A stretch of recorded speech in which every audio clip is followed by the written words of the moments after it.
Baltimore is more than crabs in the wire, and I'm here to share the real stories of the real, true talented people in the city who don't get the recognition that they deserve. Please sit back, relax, subscribe, and watch how we make the whole world want to be more like us. Week 7. Wow. Week 7. That is amazing feeling to even say week 7 is a lucky number. But with that being said, welcome back to Be More Like Us 410. Make sure you like, click, subscribe, and click that bell because why would you ever want to miss out on an episode? That'd be crazy, right? Last week's episode was deep. You know, we had our first guest ever that came from out of town that actually had love for the city. And I'm encouraging anybody that's not from the city but that has love for the city to definitely send us an email, let us know your story, and you might end up on the next interview. Will be more like us 410. That's just how we're gonna do it. But definitely check that out. It's all about gun safety and gun responsibility, which is a key thing.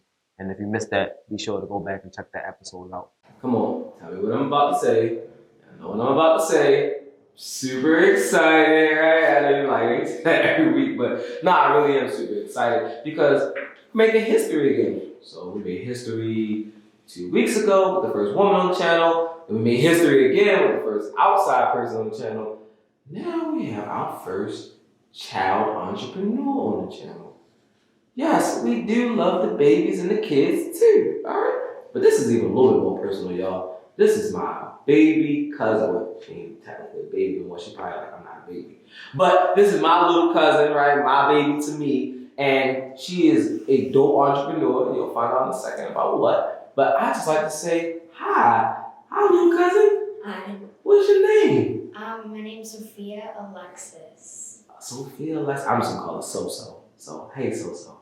So, little cousin So-So, tell us a little bit more about it. Tell the world how dope you are. Who are you? How old are you? What's your name again? Tell them all. Tell them. Okay, so my name is Sophia Alexis. A lot of people call me Alexis, but as you heard, he calls me So-So. I am 11 years old, and this is what led me to starting my business. So, that's super dope, but speaking of entrepreneurship, I'm excited about that because I'm an entrepreneur. How did you get here? So, like, take us back in time. So, what was the day, time, month, I don't know, weather outside, I don't know, whatever you remember. What day did you say, okay, something was going on and I wanted to do this and do that, and now how do we get here months or years later, how long have you been doing your business, to where you are now, where your business is making money? So I just baked a lot when I was younger. Like my dad would teach me how to bake, my grandmother would teach me how to bake. So I would bake a lot. So of course after school ends, like most kids, they would go out to camps. But since we couldn't because of COVID, I would, like most kids again, I would stay in bed, watch TV, get out to eat, and then go back in bed. And then, so I'd do that every day. And every once in a while, I'd go outside, play with my friends, or just walk or take a bike ride. So it was summer, so I had nothing to do. So then my mom ended up getting really angry at me because I would stay in bed and not do anything. So I ended up I was like, okay, I'll just get out of bed and make something a few days a week. So I ended up making a lot of things. And of course, my dad and mom would eat a lot of it, but I'd still have extra. So my grandmother and grandfather would take some, and of course she had to share it with all her friends. So she shared it and shared it and shared it, and then multiple people started wanting things. And of course I was like, okay, that's okay, like most kids would. Not thinking that it'd give me money or anything. Right. I'm just like, okay, I have nothing else to do anyway. So I started giving it to them, and then they started giving money to me. So then I got the idea. I was like, well, let's start an Instagram channel and let's get more and more people. So of course they were strangers to me, but they knew my mom because they were from Facebook. So they've seen me do everything with my life, but I don't know them. So they were strangers to me. So I think that, oh, these are random people. So then I make them things, and then we started posting prices, and that's how we went. Wow, what an incredible story. So you listening to your mom about not being lazy during summertime now led to a lucrative business or something you like to do. What is the name of your business? Sophia Sayz, Sweetz, also kind of So-So Sayz, Sweetz. A lot of I like that name, call Sophia us. Alexis. You look a little bossy anyway. I think you were born to be a boss. You feel like a boss? Sometimes you get up, you feel like Sophia says. A lot of times, yes. A lot of people think I'm the boss. A lot of people choose me to be the leader, first of all, because I do most of the work. And then they'll just be like, what are we supposed to do? And I'll have to tell them to do something because they're too lazy to do things. So, super dope. I love the Sophia says it's not going to get on my head. And the cake you gave me last time was amazing. I'm not just saying that because that's my little cousin. It was really good. I ate it all. I was supposed to share it, but I didn't. But oftentimes in business, people like to focus on the good times, the money, all the support that you spoke about. But tell us the time, even at 11, people don't believe kids go through things, or kids have issues in life. Even having a great mom and dad. What was a time that you didn't feel so good about something, but you overcame it, and then how did it make you feel once you got through that bad time?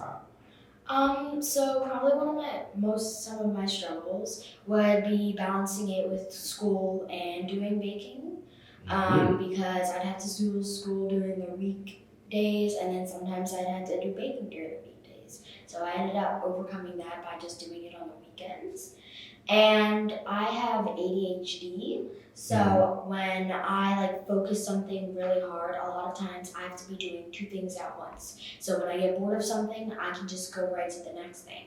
But with baking, you just bake, at once. So I overcame that by a lot of times I would just have random just fidgets just laying around everywhere in my kitchen. Something you could tinker with. Yeah, so stuff that I can just squeeze or something just to get the baking out of my mind, just for even if it's just 2 seconds, just to do something else and then get back on it, because sometimes I just want to go back upstairs and watch TV or look at my phone.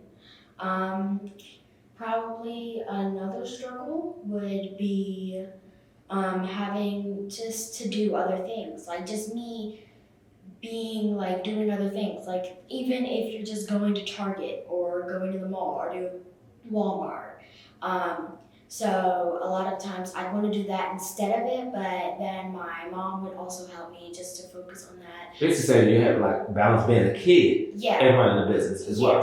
That makes a lot of sense. Yeah, so I'd have to balance that while still being a kid, and that was really struggle, but then my mom helped me with it. Well, listen, I'd like to tell you that is very brave of you to come out and say that you have ADHD, and and it's gonna be a lot of kids watching this and adults that want to watch this and be a little bit more brave because of you. Because it takes a lot of courage to get on camera and talk about your issues and not just the highlights. And I think a lot of kids are struggling with that. Going to school from home and not seeing their friends, and then especially if they're running a business. So you want to be a kid, but then you want to be serious about your books, and then you want to be serious about all this seriousness, but at the end of the day, you're still a kid. So I definitely tip my hat off to you, and that was really dope.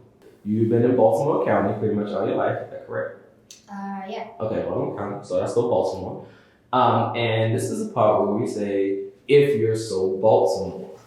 All right, and if you're so Baltimore is just a question that's always about something about Baltimore, but you're going to get to pick between two things, and we're going to get your raw reaction. You ready? Mm-hmm. Ready? So if you're so Baltimore, what's the better mall, Towson or White Marsh?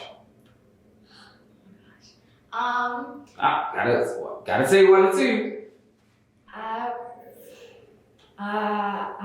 In my opinion, White Marsh. Okay. I didn't see that coming. Now you can explain why. Why? Because you were struggling, so why White Marsh? In my case, I feel like there's too many teenagers at Towson. At first, Towson was That's a good point. When we first moved here, my mom would take me to the mall. It just kind of be chill and a lot of adults would be there. But then it got more popular and there'd be a lot of teenagers there.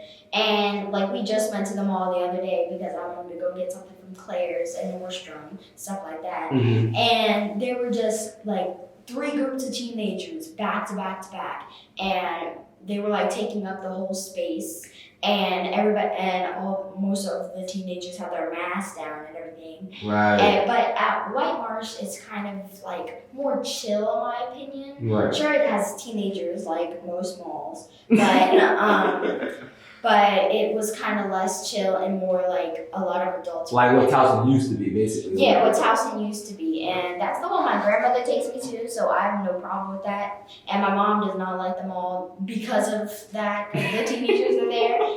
Yeah, because in my case, a lot of teenagers were kind of annoying, but so my grandmother would always take me to malls, but then as soon as we went back to Towson, then I was like, what happened here? And I was very confused and annoyed, so yeah. All right, so but every sign of success to me has to deal with thinking about somebody other than yourself. So super dope, you got the business is going well, but if at all, have you done any community work, and if you have, what have you done and how did it make you feel?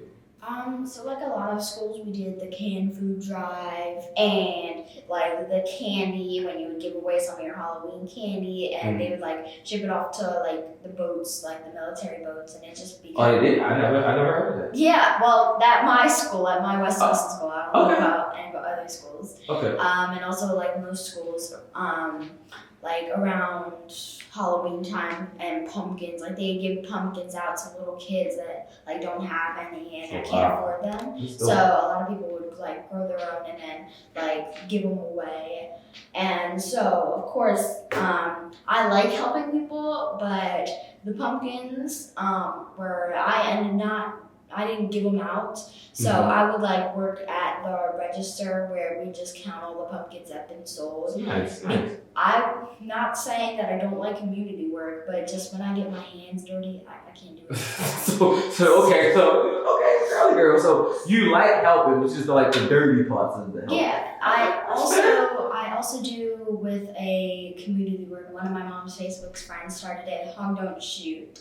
Yes, Val. Yeah, Val. Okay. And I call her Aunt Val. Okay. So we would hand out to clothes, like all the clothes, and then at the end we'd do like a little fashion show for the rest of the clothes to be given out for free, just to show. And I was in that.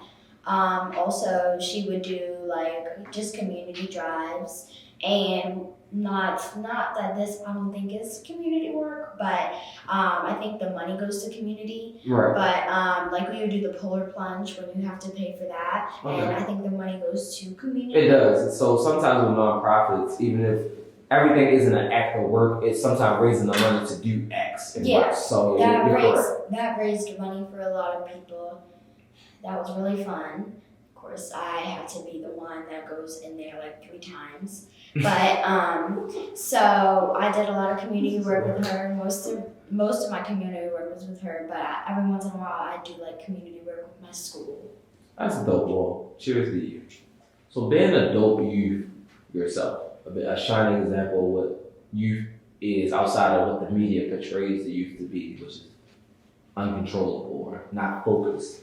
You know, what would you tell the people your age, the children who maybe want to be entrepreneurs, maybe the kids that don't want to be entrepreneurs, but they want to do something positive. They're kind of stuck at home and they were feeling like you, like, I miss my friends, I miss school, and I just don't want to do this today. How would you encourage them? So this is not one of my favorite quotes, but it's one I look up to, of course, by my favorite production studio, Disney, like a little kid inside. But, so I absolutely love Disney, and from the movie Toy Story, go to infinity and beyond. And I feel like that's really good because it's like you can go to infinity, but then sometimes beyond, like with your grades or schoolwork. Like go to your best and then soon to be beyond your best. Or at least what you thought your best. Wow, yeah, that pretty much that hit home. With that being said, infinity and beyond. Beyond, like I said, what the media says about your city, and you see the news. I mean, you watch the news sometimes, so you've been in the city as well. I mean, you really live in the county, but you got family and friends in the city.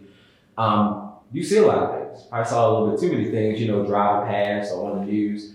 So I want you to tell the world, coming from an 11-year-old, what do you feel about the city, and what do we need to do to change in the next 5 years? What can we do? So I feel like Of course, yeah, you like see some things on the news. Of course, it's not that like it doesn't like it bothers me that it's happening, but it doesn't bother me like the looks or anything. Like, but I hope like that the bay will get like cleaned out more because like at my school we would do these little things too, and they'd be like little cleaning things. So you would have to make like a little machine type thing to get stuff out of the water. And I think I don't know, it was some kind of little engineering thing that would pull trash out of the water. And they have it like somewhere, I think it's in, what's it called? Somewhere, some harbor. Okay. Something harbor. Okay. I don't know. But, so, you feel like we need more of those machines? Yeah, more of those machines to like clean out the bay. Most places have it, like Africa sometimes. You're talking about the dredging machine? Yeah. Where they take the nets and they scoop like fish or trash and stuff out from the bay. It's called dredging. It's like, I think that's what you're referring to. There's one machine that just uses the water as energy, and it uses the water the current to pull all the trash in.